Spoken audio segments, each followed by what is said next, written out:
Welcome to the Destiny Awakening Interviews, a podcast with Andrew Wayfinder and his guests, bringing you powerful insights, inspiration, and ways to break free, live life your way, and make a difference in our changing and challenging world.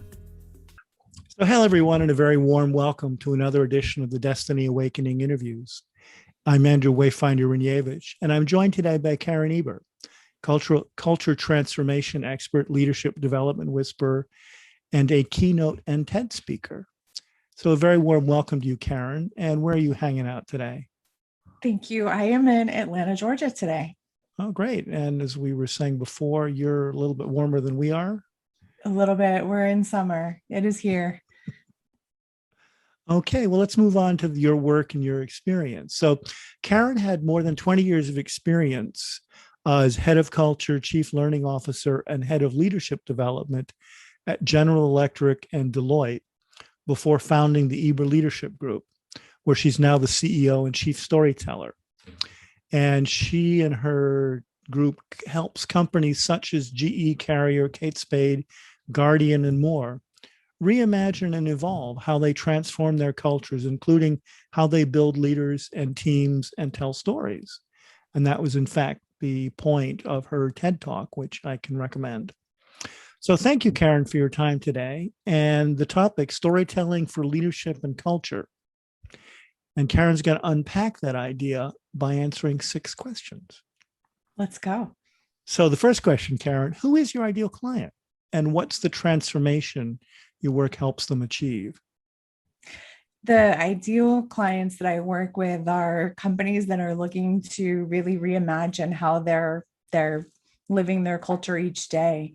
So that sometimes looks like how they're understanding their culture and defining their ideal culture, or how they are putting things in place with equipping their leaders and their teams on how to shape it every day, or how they're building their leaders, or how they're using storytelling to demonstrate what the experience of their culture is. So it is really, how do you impact the day-to-day experience that people have and give people tools to make a difference? Okay. So question number 2, when they come through the door to start working with you, what's the biggest challenge they're facing? Right now, it's the mid place that so many companies are at, where they have been working virtually and in different ways over the past year. And now they're looking to figure out what they do going forward. And those ideal clients realize this is a chance to stop and think about, what have we learned over this past year? What can we improve upon? How can we grow? Why is this not just get into an office, but how do we think about how we use all of this experience to evolve, not only how we're developing our leaders, but how we're just creating a better day-to-day environment. And so I am stretching companies on listening and doing different sessions to define and imagine where they can go and expand to. Well, certainly there's a guy I know here in London who makes the comment that, he thinks the day of the flying to Frankfurt for the 1.5-hour meeting, or its US equivalent, that's dead. That's dead. We just don't need to waste our time that way.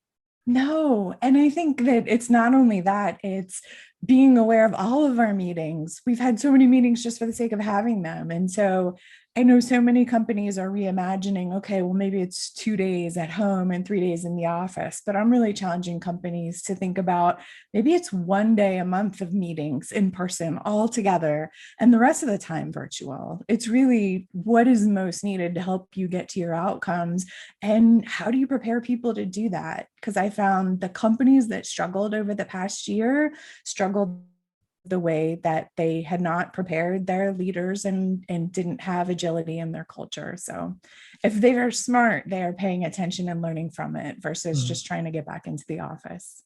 Yeah. Okay. So question number 3, what's the number 1 insight you would share with them to help right now with this kind of challenge? Groundbreaking. This is a really I hope it is, talk to your employees and listen.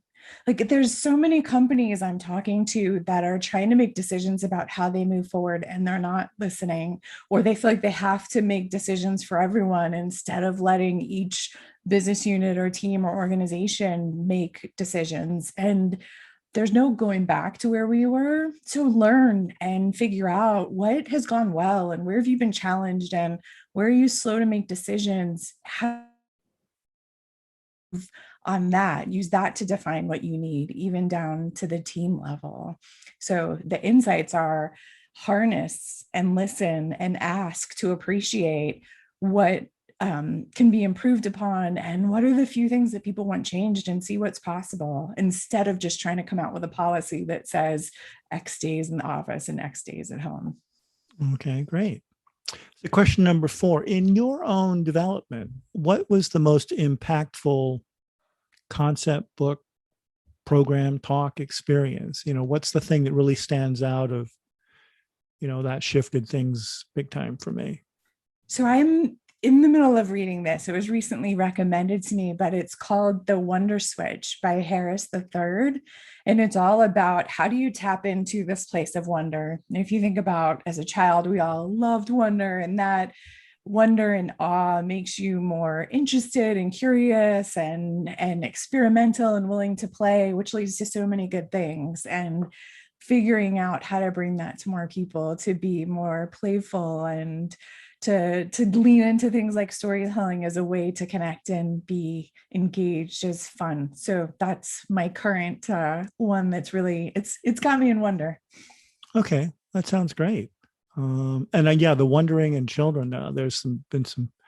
What was it? I forget her name. She's a psychologist who works with the early childhood development at Berkeley, and she wrote an interesting book about the gardener and the carpenter. It's sort of looking at modern parenting. Anyway, what she describes as what little children's brains are doing.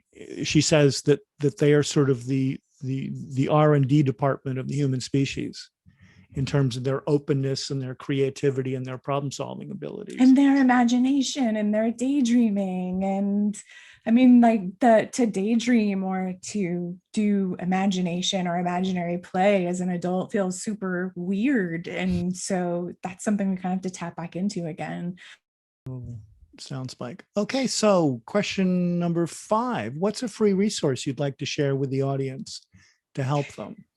I have on my website, I have a section called Brain Food that has a combination of leadership posts, tools, videos that are all in this space of how do you create cultures in workplaces that are interesting where people can thrive, how you're developing leaders, and how you use storytelling, all 3. So that is a great place to go. It is my name, KarenEber.com/brainfood. Okay, so that's Karen with a K and EBER. And that'll be in the show notes. Okay, so question number 6, Karen, the last question. What should I have asked you that I didn't ask you?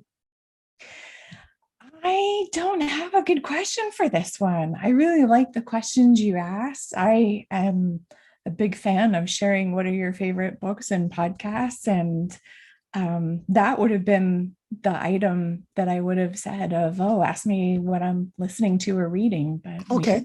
Yeah. So, I mean, it's especially with a podcast, there's so many out there. How do you choose? I do it by topic. I will find either a speaker or there's a topic I'm interested in. Probably one of my favorites always is Esther Perel.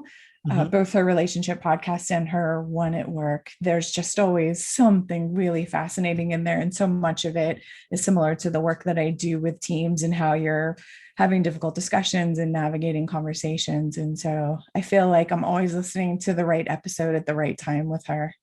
Okay, great. I'll make a mention of that in the show notes. I think one of my favorites is the seminars on long-term thinking. Oh, neat. Which comes from the Long Now Foundation in San Francisco. And they're basically promoting 10,000-year thinking. I'm going to have to check it out. Yeah. So that's my, favorite form of brain candy. Nice. Okay. Well, that was perfect, Karen. Thank you so much for your time today. Thank you for having me. Thanks for listening to the Destiny Awakening interviews. If you have a friend who would benefit, please share and subscribe to the show on iTunes and leave a review. We really appreciate it. And remember, always use your power for good.